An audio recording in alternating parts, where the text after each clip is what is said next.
Assalamualaikum warahmatullahi wabarakatuh. Kami dari kelompok 10 di sini akan mempresentasikan tentang protein purification atau protein pemurnian dalam mata kuliah rekayasa protein. Sebelumnya, perkenalkan nama saya Kamila Rahmarela dan saya di sini bersama teman-teman saya ada Ananda Zihni, Naila Tifana, Puput Liesna, dan juga Yosefin Olivia.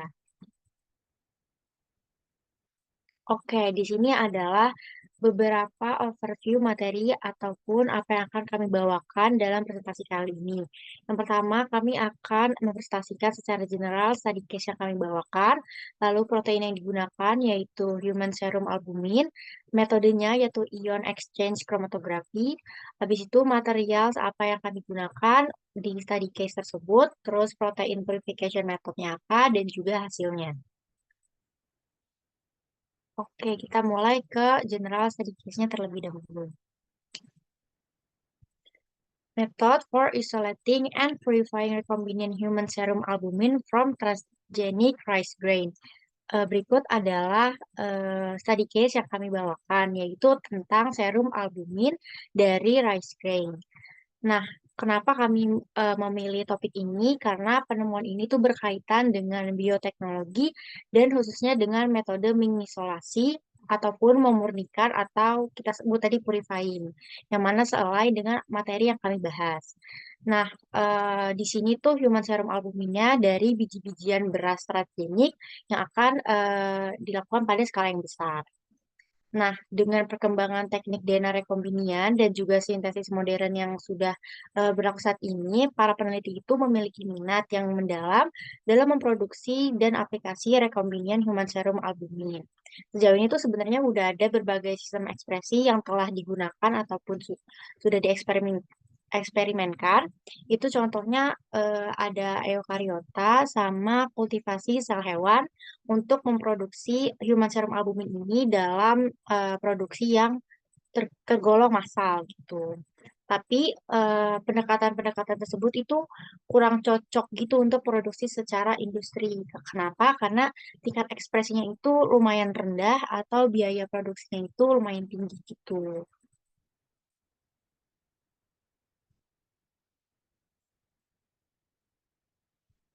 Nah, maka dari itu ada Chinese Patent Application itu dari para penemu mengungkapkan ada metode lain untuk menghasilkan si human serum albumin ini, yaitu menggunakan rice endosperm cell sebagai bioreaktornya yang mana itu ini melibatkan dia tuh menggunakan promotor dan peptida sinyal yang diekspresikan khusus di endosperm si beras tersebut untuk memediasi masuknya si human serum albumin rekombinan ini ke dalam sistem endomembran sel endosperm dari beras tersebut. Nah, terus nanti menyimpan si rekombinan human serum albumin ini di dalam tubuh protein endosperm beras sehingga nanti memungkinkan si rekombinan human serum albumin ini mengakumulasi secara luas di biji beras tersebut dan mencapai tingkat ekspresi yang lebih tinggi akhirnya. Karena sebelumnya problemnya itu ekspresinya itu tergolong rendah kan. Nah, tapi di sini tingkat ekspresi si rekombinant human serum albumin ini diperoleh setidaknya di atas 0,3% berdasarkan berat biji berasnya. Sehingga metode ini tuh memiliki keuntungan tingkat ekspresi yang tinggi dan biaya yang rendah nggak kayak yang sebelumnya di slide sebelumnya. Jadi ini memberikan kemungkinan untuk mengembangkan strategi baru dalam produksi obat protein. Nah, selanjutnya, tadi kan kita memakai proteinnya itu human serum albumin. Di sini akan dijelaskan lebih lanjut tentang human serum albumin tersebut. Oke, sebenarnya apa sih human serum albumin ini? Jadi, human serum albumin ini adalah single chain non-glycosylated protein yang terdiri dari 585 asam amino dengan berat molekulnya itu 66,5 dan titik isoelektriknya itu antara 4,7 sampai 4,9. Nah, untuk kelimpahannya sendiri, sebenarnya si human serum albumin ini tuh paling melimpah adanya tuh di plasma darah manusia, yaitu 60% dari total protein plasma. Atau bisa dibilang sekitar 40 gram human serum albumin per liter darah manusia. Tapi selain hadir ada di dalam plasma tersebut, human serum albumin ini juga bisa ditemukan dalam jaringan dan sekresi tubuh, kulit, dan juga rongga limpatik. Nah, manfaat atau fungsi dari human serum albumin sendiri ini tuh secara kondisi fisiologis normalnya, dia ini memiliki efek dalam mempertahankan tekanan osmotik koloid plasma, memberi nutrisi, mempercepat penyembuhan luka, dan sebagai pembawa berpartisipasi dalam transportasi banyak molekul biologis hidrofobik, seperti ada hormon, zat aktif biologis, dan obat-obatan dalam darah. Oleh karena itu, human serum albumin ini adalah protein medis penting yang utamanya digunakan secara klinis. Makanya kita mau apa namanya skala besar gitu. Karena ini bisa mengobati hipoproteinemia yang disebabkan oleh kehilangan darah, luka bakar, operasi plastik, dan lesi otak. Terus ini juga bisa digunakan untuk pengobatan sirosis hati, hidronefrosis, dan sebagainya. Nah, tadi kan udah dijelaskan ya kalau si human serum albumin ini tuh sebenarnya melimpahnya tuh paling banyak tuh di plasma kan. Tapi kenapa di sini kita mau dari transgenic rice grain? Karena human serum albumin ini itu tuh kalau dari plasma darah itu takutnya si sumber plasmanya ini tuh tidak mencukupi karena pasokan darah itu bisa terbatas, tidak dapat memenuhi permintaan produksi human serum albumin ataupun persiapan terkaitnya. Terus selain itu juga darah itu sendiri bisa jadi faktor risiko potensial. Maksudnya gimana? Maksudnya tuh si darahnya itu tuh bisa aja mengandung patogen infeksi berbahaya kayak virus hepatitis, virus HIV dan sebagainya yang takutnya itu menyebabkan kekhawatiran besar tentang penggunaan human serum albumin yang diekstrak dari plasma yang bisa jadi faktor resiko potensial tersebut. Makanya di sini kita mau ada proses alternatif untuk memproduksi human serum albumin khususnya dalam skala yang besar. Maka dari itu adalah ini rekomendasian human serum albumin from transgenic rice grain.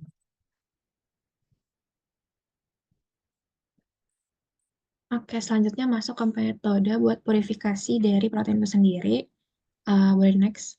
Yang pertama ada ion exchange chromatography, di mana metode ini tuh bergantung sama interaksi muatan-muatan antara protein dan muatan yang dimobilisasi di resin penukar ion. Di mana kromatografi ini punya dua jenis. Yang pertama ada cation exchange, yang kedua ada anion exchange. Di mana yang cation ini uh, terjadi ketika pH buffer di bawah titik isoelektrik, proteinnya itu nanti akan bermuatan positif. Sedangkan kalau anion itu uh, kebalikannya, jadi ketika pH buffer di atas titik isoelektrik, nanti proteinnya itu akan bermuatan negatif. Cara kerja dari alat ini itu, yang pertama, campuran proteinnya itu nanti akan dipindahin ke buffer yang berkekuatan ionik rendah atau fase geraknya.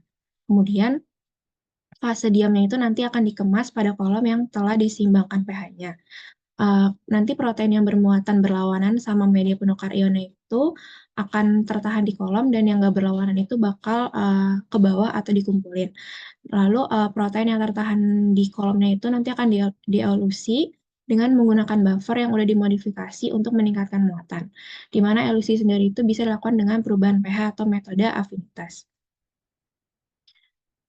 Untuk media penukar ionnya sendiri itu merupakan beads berbahan dasar polimer yang dilapisi oleh gel, di mana penggunaan gel itu sendiri tergantung dari tujuan dari penggunaan umumnya, di mana umumnya itu dilapisi sama ion seperti sulfat atau amina.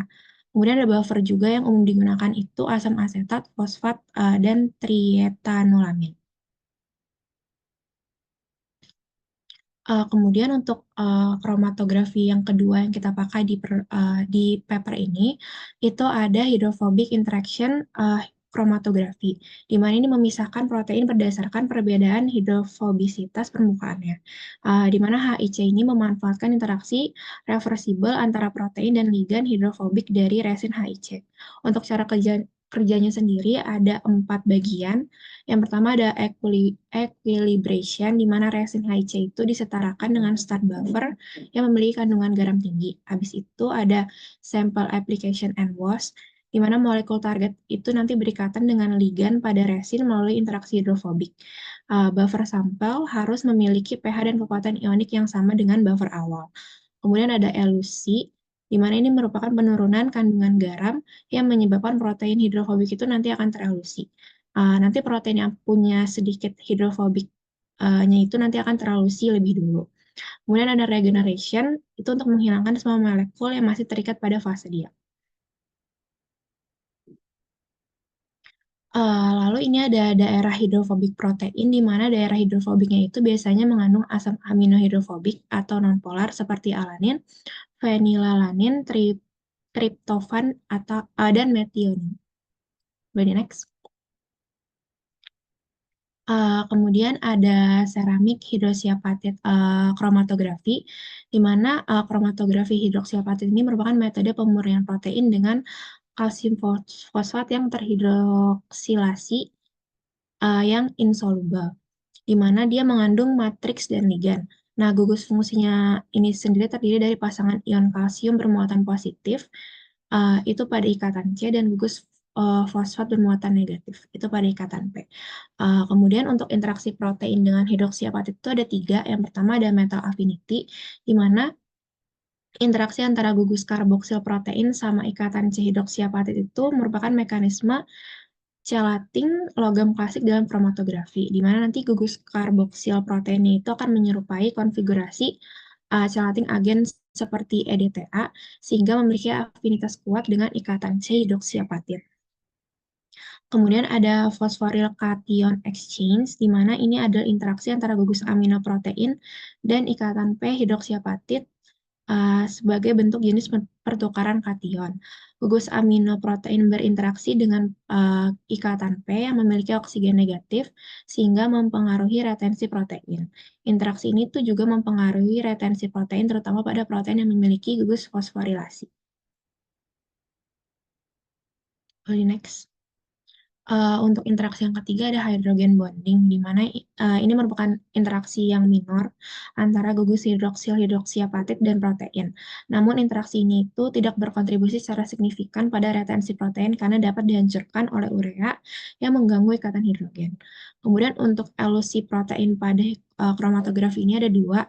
Yang pertama ada elusi dengan fosfat, di mana elusi protein yang terikat oleh interaksi logam memerlukan fosfat. Fosfat dapat mengalahkan ikatan logam antara protein dan hidroksiapatit dengan afinitas kuatnya untuk kalsium. Kemudian ada elusi dengan garam netral, di mana elusi protein yang terikat oleh pertukaran kation memerlukan garam netral seperti klorida natrium atau fosfat.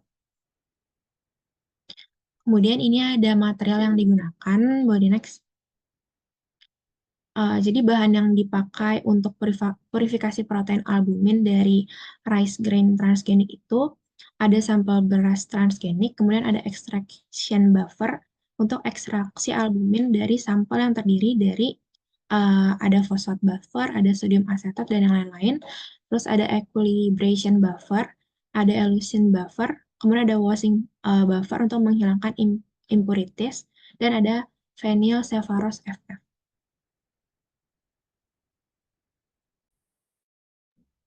Baik, selanjutnya akan masuk ke separation method. Boleh di next? Nah, jadi separation method ini merupakan tahapan awal untuk memisahkan sebelum melakukan pemurnian rekombinan human serum albumin atau RHSA, yaitu untuk mendapatkan ekstrak kasar dari RHSA yang terkandung dalam resgen tersebut. Kemudian metode separasi ini menggunakan metode ekstraksi, yaitu proses pemisahan zat dari campurannya dengan menggunakan pelarut. Untuk tahapannya sendiri, yang pertama yaitu menggiling biji beras transgenik yang terkandung dalam RHSA dengan kehalusan 80 sampai 100 mesh. Lalu hasil gilingan tersebut akan dicampurkan untuk direndam dengan extraction buffer dengan yang terdiri dari fosfat buffer, sodium asetat, amonia sulfat, sama sodium cariprate dengan pH 6,5 sampai 8. Nah, hal ini dilakukan untuk melarutkan protein yang terkandung dalam biji beras tersebut. Untuk rasio pencampurannya sendiri itu ada 1:5 dengan suhu 55 sampai 60 derajat Celcius selama 1 sampai 1,5 jam.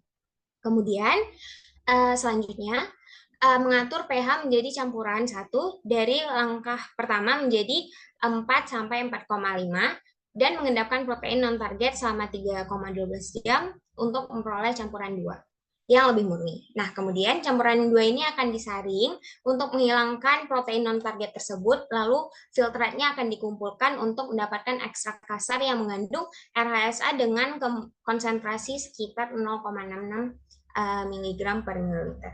Nah, untuk proses filtrasinya sendiri itu dilakukan dengan menggunakan tekanan dan filter kain jenis plate frame filter dan untuk memisahkannya dari cairan dan padatannya. Nah, kemudian akan dilakukan filtrasi lagi dengan menggunakan mikrofiltrasi membran poliether sulfon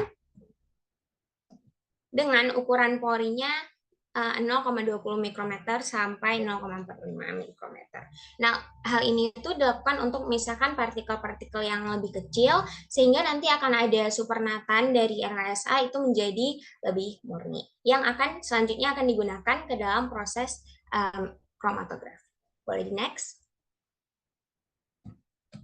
Oke, selanjutnya setelah melakukan proses separasi, lanjut ke purifikasi. Nah, dalam proses purifikasi protein pada kasus ini tuh ada 3 tahap utama, yaitu pembuatan produk primer 1, pembuatan produk sekunder 2, dan hasil akhir yaitu rekombinan human serum albumin atau RHSA terpurifikasi. Oke, masuk ke tahapan pertama yaitu membuat produk primer 1. Tahapan ini sebenarnya memasukkan ekstrak kasar rekombinan human serum albumin yang udah tadi hasil separasi ke dalam cation exchange kromatografi untuk memperoleh produk primer 1. Nah, cation exchange kromatografi ini dilakukan dengan menggunakan resin atau bahan cation exchange kromatografi yang kuat sebagai medianya untuk kromatografi itu. Nah, biasanya bahan yang digunakan itu terdiri dari Ionosphere S, Novia S, Kepto MMC, dan Macroprep CM. Tapi untuk kasus ini digunakan Ionosphere S dan Kepto MMC. Nah, kemudian untuk elusi yang digunakan pada cation exchange kromatografi itu bisa berdasarkan elusi gradien pH atau elusi gradien konsentrasi NaCl. Namun, untuk kasus ini yang digunakan itu elusi gradien pH. Terus elusi yang digunakan pada kasus ini itu contohnya itu ada asam asetat dengan NaCl yaitu dengan konsentrasi 0,25 m dengan pH 5,2. Kemudian tahap kedua itu pembuatan produk sekunder 2 yaitu dengan memasukkan produk primer 1 yang udah hasil tahapan pertama tadi ke dalam anion exchange kromatografi untuk memperoleh produk sekunder 2. Nah, cara kerjanya itu dilakukan dengan menggunakan bahan atau resin anion exchange kromatografi kuat sebagai medianya tadi. Biasanya itu terdiri dari Ionosphere Ki Sepharo's Fast Flow atau dan DAE Sepharo's Fast Flow. Nah, tapi untuk kasus ini digunakan Ki Sepharo's Fast Flow. Nah, elusi yang digunakan itu asam fosfat plus NaCl 0,2 m dengan pH 7,5. Nah, di tahap ketiga ini yaitu produksi rekombinan human serum albumin yang terpurifikasi, itu dengan memasukkan produk sekunder 2 ke dalam hydrophobic kromatografi untuk memperoleh RHSA terpurifikasi. Jadi cara kerjanya itu hydrophobic kromatografi dilakukan pada media kromatografi yang dipilih dari kelompok bahan atau resin yang terdiri dari phenylcepharos HP, phenylcepharos FF, macroprep-butyl, dan macroprep-metil. Nah, cara kerja hydrophobic kromatografi itu gimana? Bekerja dengan menggunakan teknik konsentrasi ultrafiltrasi dan freeze drying ke eluat yang mengandung protein target, yaitu protein yang di sini adalah albumin. Nah, untuk kasus ini, hydrophobic kromatografi bekerja dengan memasukkan produk sekunder 2 ke kromatografi hidroksiapatit keramik, kemudian melanjutkannya ke hydrophobic kromatografi untuk mendapatkan rekombinan human serum albumin terpurifikasi. Oke, selanjutnya masuk ke metode pemisahan senyawa, di mana komponen-komponen yang akan dipisahkan itu akan didistribusikan antara dua fasa, yaitu fasa diam dan fasa gerak. Nah, terus ada kromatografi pertukaran anion. Ini tuh terjadi pertukaran senyawa-senyawa dan akan berinteraksi dengan fase diam dan fase gerak sehingga terjadi pemisahan berdasarkan perbedaan sifat fisika dan kimianya. Di sini itu ada dua pertukaran. Yang pertama itu ada Q-separose FF atau fast flow sebagai media kromatografinya dengan tambahan elution buffer yang terdiri dari buffer fosfat, natrium klorida dengan konsentrasi 0,25 dengan pH 6 6-7. Yang mana Q-separose fast flow atau FF ini merupakan media kromatografi yang digunakan dalam pemurnian protein Q yang merujuk pada gus fungsi dietilaminoetil yang terikat pada matriks separose. Nah, keunggulan dari media kromatografi ini yaitu bisa mengikat sejumlah besar protein. Yang kedua juga memungkinkan pemurnian protein dalam waktu yang singkat. Terus keunggulan lainnya juga tahan terhadap berbagai kondisi pH dan kekuatan ionik. Dan yang terakhir, keunggulannya itu dapat menghasilkan protein dengan kemurnian yang tinggi. Selanjutnya, setelah mengalami pertukaran, bakalan masuk ke media kromatografi dengan DHE separose FF, yaitu dengan tambahan baper pencuci terdiri dari buffer fosfat natrium klorida dengan konsentrasi 0,1 m dengan pH 6-7, yaitu untuk mengelusi protein target. Jadi, ketika campuran protein ini dialirkan melalui kolom yang berisi DHE separose FF ini, protein-proteinnya itu yang bermuatan negatif akan terikat pada gus DHE yang bermuatan positif. Nah, jadi protein yang bermuatan atau bermuatan positif ini akan terelusi atau tercuci terlebih dahulu. Nah, untuk mengelusi protein yang terikat ini biasanya digunakan buffer dengan kekuatan ionik yang tinggi atau pH yang lebih tinggi. Kondisi ini akan mengurangi interaksi antara protein dan gus DHE sehingga protein ini akan terlepas dari kolom. Nah, untuk media kromatografi ini memiliki beberapa kelebihan.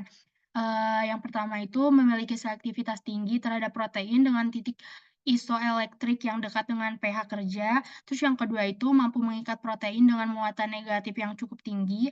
Terus kelebihan yang terakhir itu cocok untuk pemurnian protein yang sensitif terhadap kondisi ekstrim. Boleh di next?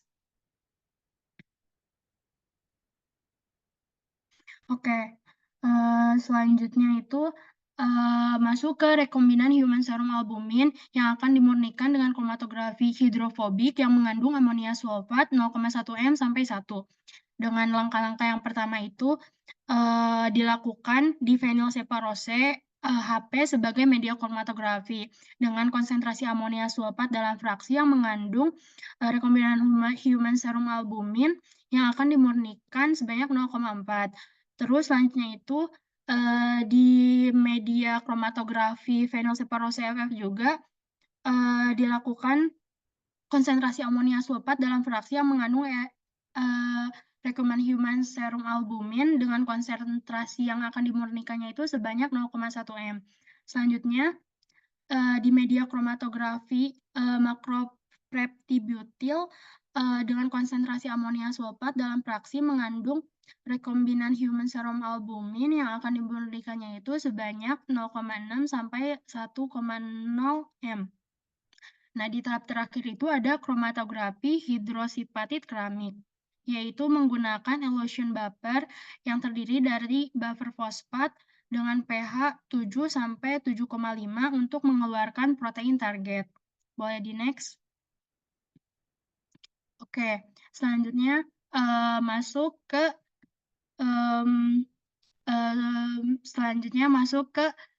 RHSA yang dapat disiapkan menggunakan sel endosperma butiran padi sebagai bioreaktor yang diekspresikan dalam padi transgenik dan dapat diekstraksi meliputi langkah-langkah berikut. Yang pertama itu mencampurkan beras transgenik giling yang mengandung RHSA dengan buffer ekstraksi pada rasio 1:5. Kemudian ekstraksi berlanjut selama 1-1,5 jam dengan suhu 55 sampai 60 derajat. Nah, untuk memperoleh campuran satu itu, kita bisa memasukkan buffer ekstraksi terdiri dari 10 sampai 30 buffer fosfat. Terus selanjutnya itu natrium asetat sebanyak 10 sampai 20 m.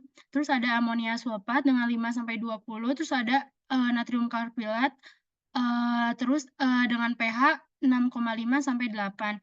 Yang kedua itu setelah semuanya kecampur, kita akan mengendapkannya selama 3-12 jam dengan pH 4-4,5 untuk memperoleh campuran 2.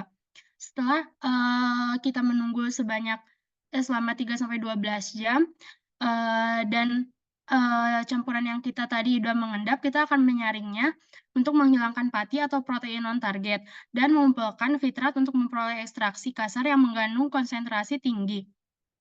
Nah, pada saat proses penyaringan juga digunakan penyaringan mikro dengan membran berongga dengan ukuran pori 0,221 mikrometer. Selanjutnya itu ada solusi teknis yang sehubungan dengan kandungan pigmen dan polisakarida yang relatif tinggi dalam rice grain ini.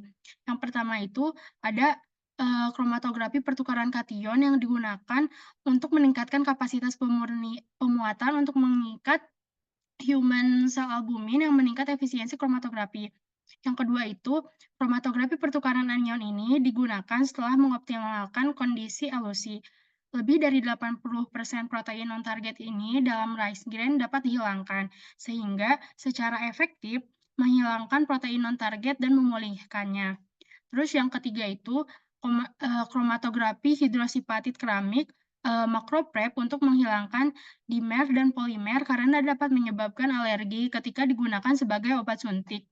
Langkah ini meningkatkan kemurnian secara signifikan. Terus yang terakhir ini merupakan kromatografi hidrofobik yang merupakan langkah terakhir dari purifikasi HPLC dari produk target human serum albumin dan dapat mencapai target sekitar 99%.